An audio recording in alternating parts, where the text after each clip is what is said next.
What's up mga kababayan? News that matters here. Dito sa video natin ngayon ay ating panoorin o pakinggan tong mga nagbabagang balita. Napakaganda ng sinabi nitong si Kadado mga kababayan na wala na talaga tayong maasahan pa dito sa administrasyong ito at kanyang winika na very dangerous pa nga itong bangag admin sapagkat pilit na pinatatahimik no ang mga taong kumakalaban sa kanila. Nawika nga niya na kung matino ang gobyernong ito, bakit bumabalik itong droga?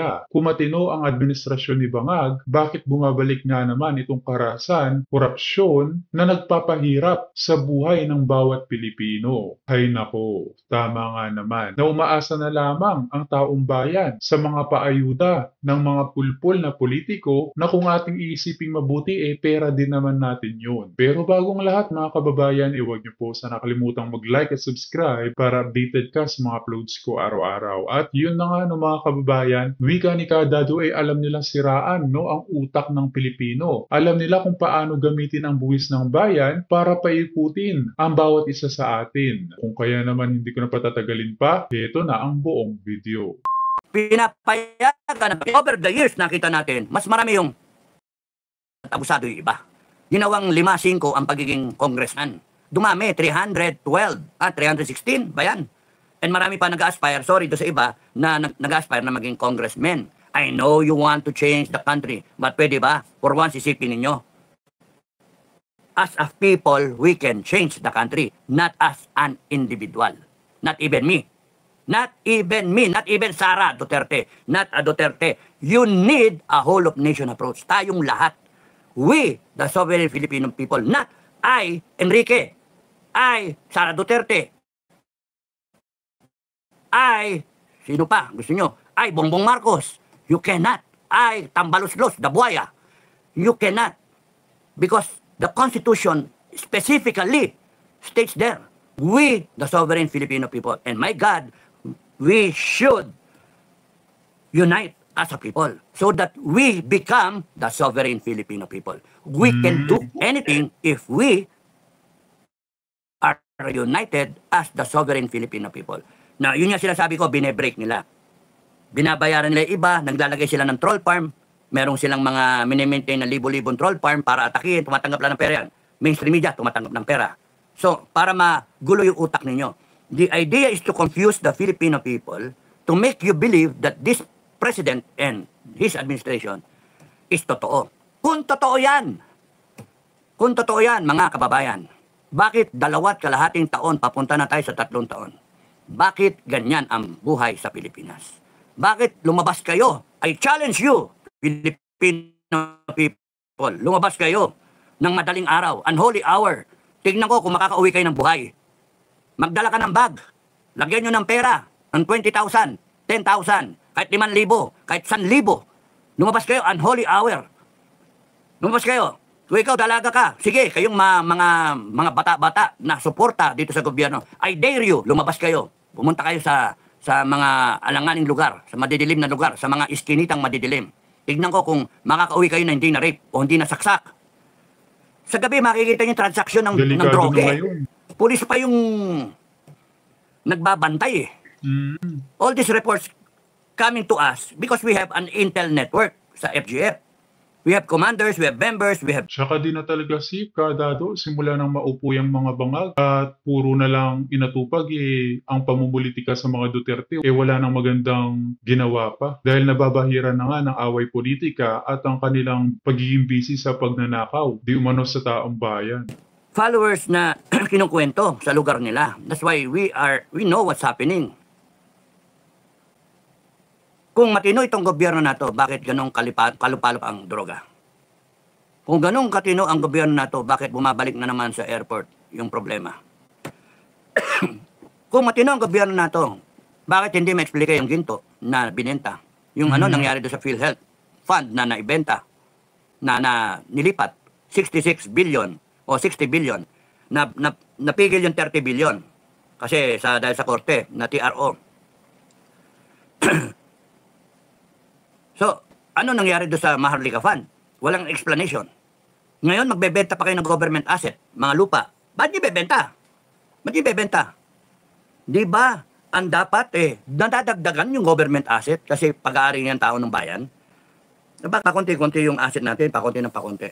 Pumatin itong gobyerno na to. Bakit yung bigas? Tumaas hanggang 80. Nasa 50, 60 ngayon. May kunwaring 40. Madali ba ang buhay na ngayon? Madali ba? Ba't maraming nagsasabi, mahirap ang buhay ngayon? Ba't nagsasabi, tumaas ang poverty? Bakit maraming umaasa sa ayuda? Yung ayuda na yan, pagka na ibigay kasi nila yung ayuda sa mga kababayan natin, nagiging utang na loob na nila. Doon kay mayor o kaya doon kay DSWD o kaya doon sa mga barangay captain. Wala na. So, alam nila, itong gobyerno, alam nila mga politiko, how to destroy the sovereign Filipino people. Divide and rule. So, pagka kunyari, nababayaran yung ibang Pilipino ng ayuda, using yung taxes ninyo, wala. Sino magrarally? Kaya pagka sinimulan nila ang rally nila na may bayad na 1,000, 2,000, 5,000, kakalat man yan. Kasi alam nila, they're banking on the marites. Chismis. Ngayon nga, chismis may 1,000, hindi nabayaran, di ba? Mga senior. Pero may pangakong 1,000. So, yun. Kaya ngayon, mag-rally man ng mga pro-Duterte, nasaan na 1,000 ko, penge, and then sira yung mga nagrarally, yung mga organizer. Kasi pagka walang pera, umabot dun sa mga nagrarally na pro-Duterte, isipin nila, putang ina ninyo, meron naman pera ina-assume na. You see how dangerous this administration is? Kasi sinisira nila yung kamada. Sinisira nila. Kaya ang pagsususpetsa ninyo, yung mga organizer ng mga rally, ng rally na dyan sa EDSA, dyan sa kung saan-saan, dyan sa Maisog, na merong nagnanakaw ng pera. Wala namang pera Kaya nga, ang sa akin, kung magrarally man ang FGF, kung susuporta man ang FGF sa rally, wala nang pera. We do this with the old,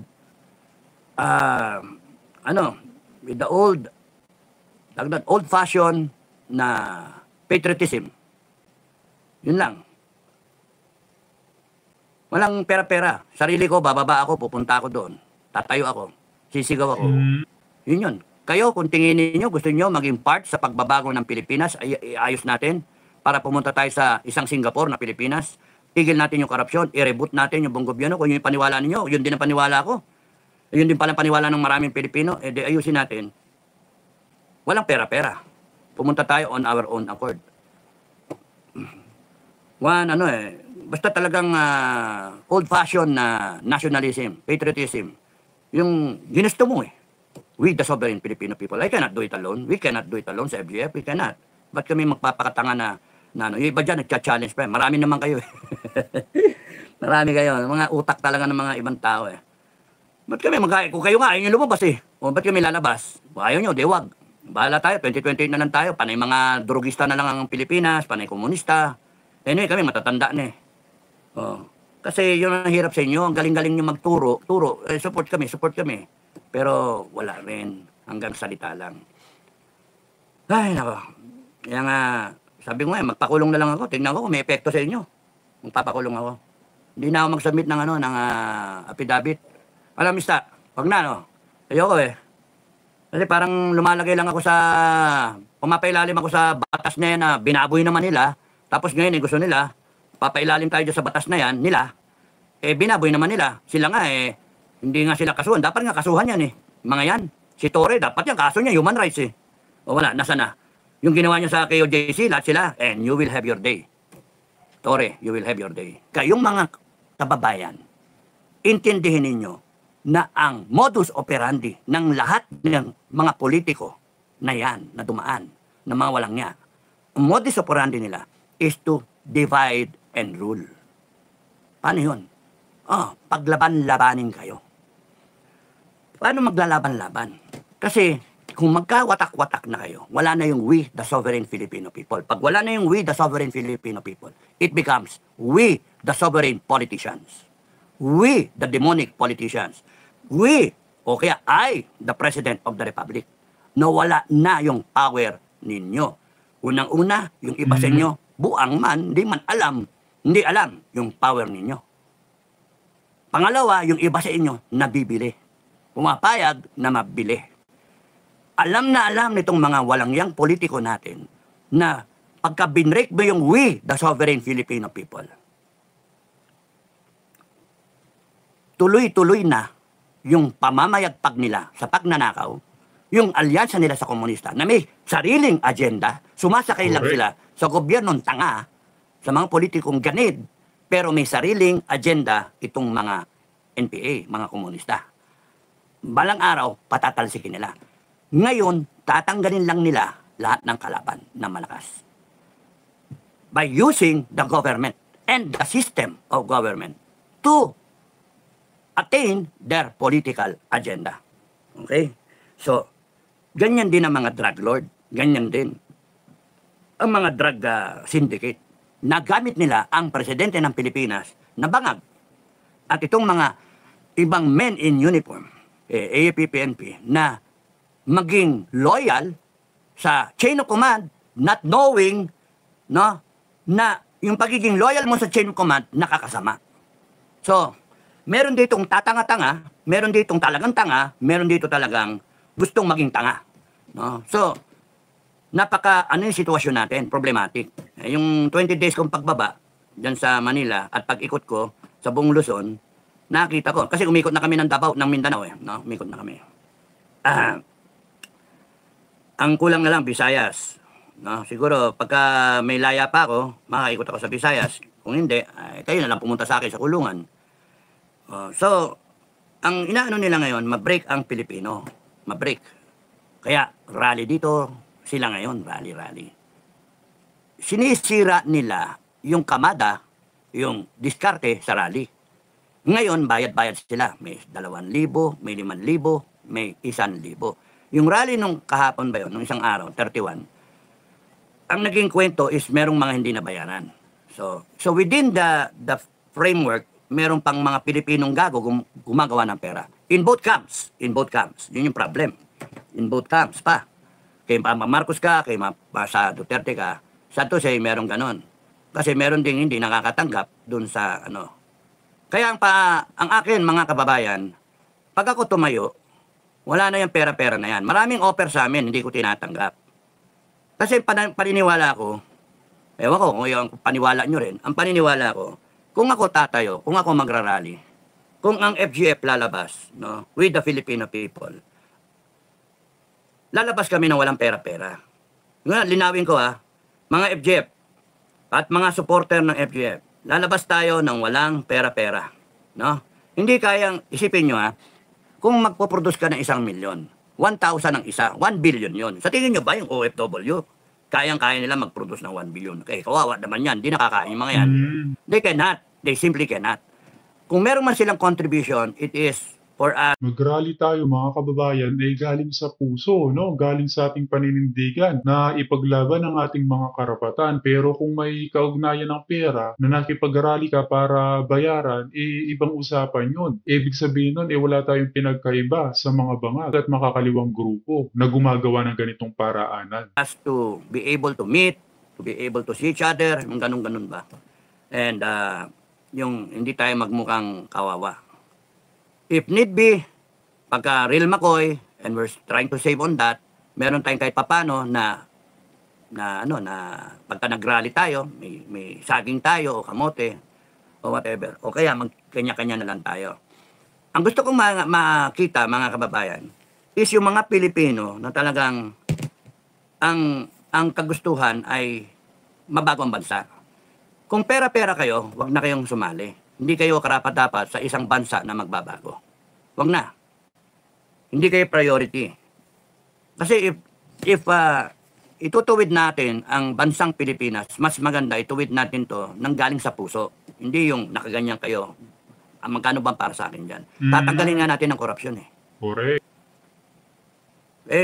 Sa nangyayari ngayon, mukhang abutin tayo ng 2028. Tapos yung ano pa nga pala, yung eleksyon. Ay, nako. Yung nangyayari na rally, tapos nun, sinusupalpal nila yung mga rally, tapos tinatapatan nila ng rally nila, tapos bayad-bayad sila, no? May katibayan, meron hindi nakatanggap, matapos pangakuan ng 1,000, yung huling rally.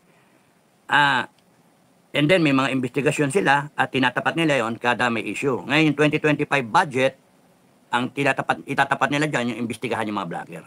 Natapatan din ng aking inciting to sedition. Kaya kita nyo, meron silang pantapat lagi na balita sa mga isyung lumalabas. Para yung atensyon ninyo pumunta doon sa tinatapat na balita. Ang pati ngayon yung West Philippine Sea, binubuhay nila yung West Philippine Sea. Para kunyari, gera-gera, yung ganun-ganun ba, matakot yung mga kababayan. So, this is an administration who knows how to play with your head. This is an administration who is very dangerous. Na? They would do anything and violate everything in the Constitution just to be in power, just to continue plundering the country. And even magkaroon ng alliances with the CPP, NPA, NDF. Ginagawa nila. That's how dangerous this. At ang mahirap doon, Kadado, iba ka sa pag-alis nila sa kanilang kinauupuan, no? Iwanan tayo na lugmok at puno ng utang. Grabe. Papayag po ba nun kayo, mga kababayan, na ganun ang mangyari? Kawawa naman ang susunod na administrasyon sa kanya. Administration is. And they would even go as far as buying officials in government, high-level officials in government. Na yung dating matitino, naging walang niya. Naging sunod-sunuran lang. Ang bigayan, bilyon. No? May mga pabahay pa. Utang niya, hayop kayo. Kaya nga, may asahan pa ba kayo sa armed forces ninyo? At sa mga PNP ninyo? Ewan ko sa inyo. Nahati eh. Kasi yung iba sa armed forces, sa aking pagkakaintindi, yung mga nasa ilalim, naghihintay lang ng hudyat na sinasabi, mga tao, marami, ganun ba. Yung mga nasa itaas naman, pero gaganon-ganon, nagsasalita ngayon ng, we will uphold the Constitution, we will follow the chain of command. Ito yung diferensya. Hindi nagsasabi, we will protect the Filipino people. Pero yung iba, we will protect the Constitution. Merong may disconnect. Kasi poprotect niyo yung Constitution. Sino ba ang gumawa ng Constitution? Para saan ba yung Constitution? Dapat ang salita ninyo, magka-align lahat kayo sa buong AFP at PNP. We will protect the Filipino people. Kung ninanakawan na ang mga kababayan, ang taong bayan, malinaw. Tama. Kung ang future generations ng Pilipinas ay nagkakaroon ng katiting na danger sa kanilang future, you know where to go. Napakasimple. Protect the Filipino people. Pero bakit parang may issue? Yun ang question mark. Now, solution. Maraming nagsasabi, revolutionary government ang tama. Maraming nagsasabing gano'n na. Bakit? Kasi hinog na hinog eh. Paano may kokorek yan kung magpapalit ka lang, tapos nung ganun pa rin, yung politika, yung nakawan. That's why, nagiging attractive yung revolutionary government sa ating mga kababayan na ma-reboot lahat. Maayos yung COMELEC. Masaan pa ba ang COMELEC? Hindi. Bakit? Ilang nakawan na yan ng boto, ilang mula noong 1997 hanggang ngayon, nakawan ang boto. So, are you sure na yung eleksyon sa 2025 ay malinis? Parang hindi Parang hindi. Yung pinakita ko na ang laki-laking mga tarpaulin, ang dami namin nakita as umiikot kami all over the place. Nakikita namin, ang lalaki ng mga tarpaulin ng mga kandidato. Pro BBM and pro Duterte. Ang lalaki ng mga nila. Is that fair? Of course, it is not fair. Kasi kung ang kandidato na yung bagong kandidato ng Senado, wala man silang ganyan. Bakit? Wala pa naman kasi silang Resolution 10. Yung mga may Resolution 10, magkano bayad doon sa isang malaking tarpaulin ng billboard na yun? Milyon. O 100,000 per day ba yun? O 100,000 per month. So, milyon. Ngayon, ang election ban, ang election period, ang campaign period magsimula ng Feb 19 ba? Feb 19 o Feb 11 o Feb 11. So, lusot na sila. No? Tatanggalin na yan. Pero paano yan? Anong klaseng maglalagay ka ng election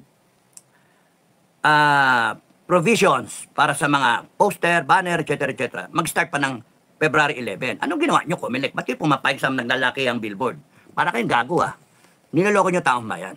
Anong technicality na naman yun? Kaya nga mali ang COMELEC. Kaya question mark.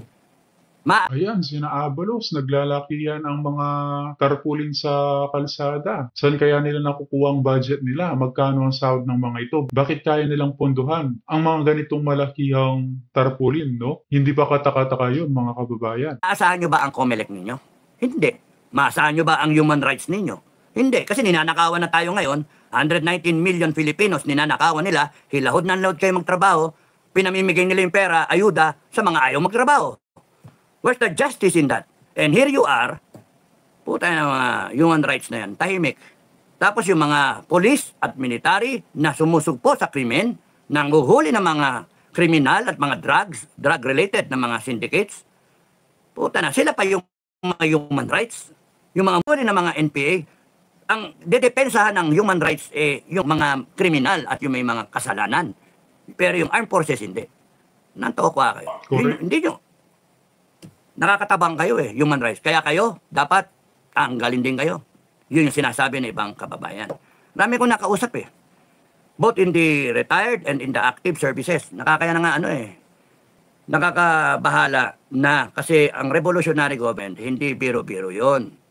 Kung magre-revolutionary government tayo, hindi biro-biro yun yung uupo. Isa pa yan. Maraming nagtatangka, iba-ibang grupo, kung paano sasali, at lalahok dyan sa Revgov na yan. And that's dangerous. Kasi yung mga iba, ayaw kay Sara. Paano nangyari yun?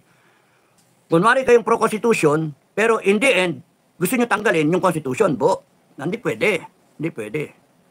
Kung meron mang mga outmoded, mga paso na mga provisions dun sa constitution, i-amend natin.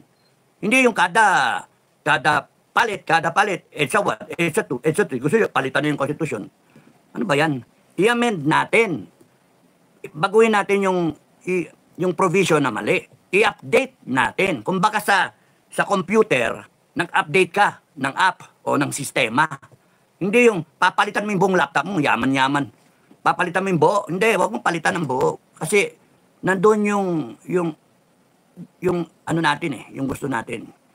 We just have to realign or rethink the Constitution in accordance to sa panahon natin ngayon, at it will be adaptable and ang tinatawag na relevant, tatanggap-tanggap doon sa mga susunod pang henerasyon, responsive to the future generations of Filipinos. Adaptable yung Constitution. Ang test ng isang magandang Constitution is no matter gaano katagal ng panahon, it will survive the test of time. It cannot be outmoded. Kasi when you have the right ideals injected in a constitution, like all these words of freedom, justice, peace, di ba? Just compensation, mga ganyang mga terms na right to privacy, freedom of expression, yung mga ganon, it's all in there sa Constitution. You cannot go wrong because it is all-encompassing. No matter kung ano yung oras. No matter the generation. Now, there are provisions na ginawa dahil sa silakbo ng damdamin noon, mayroong Bataan Nuclear Power Plant, gumawa sila ng provision. Bawal ang nuclear sa Pilipinas. Gago pala kayo Yun yung mga dapat palitan. Because now, mas maganda, pag nag-improve na yung technology, ayusin natin kung ano yung pwede. Why will we close the window? At yun na nga, mga kababayan, narinig natin itong mga binitewang salita, ni Kadado patungkol sa administrasyon. Na kayo na umusga, mga kababayan, kung may katotohanan itong winiwika ni Kadado. As always, mga kababayan, kita na lang ulit tayo sa ating next vlog. Huwag niyo po sana nakalimutan mag-like at subscribe para updated ka sa mga uploads ko araw-araw. Maraming po salamat, mga kababayan. Ingat and God bless.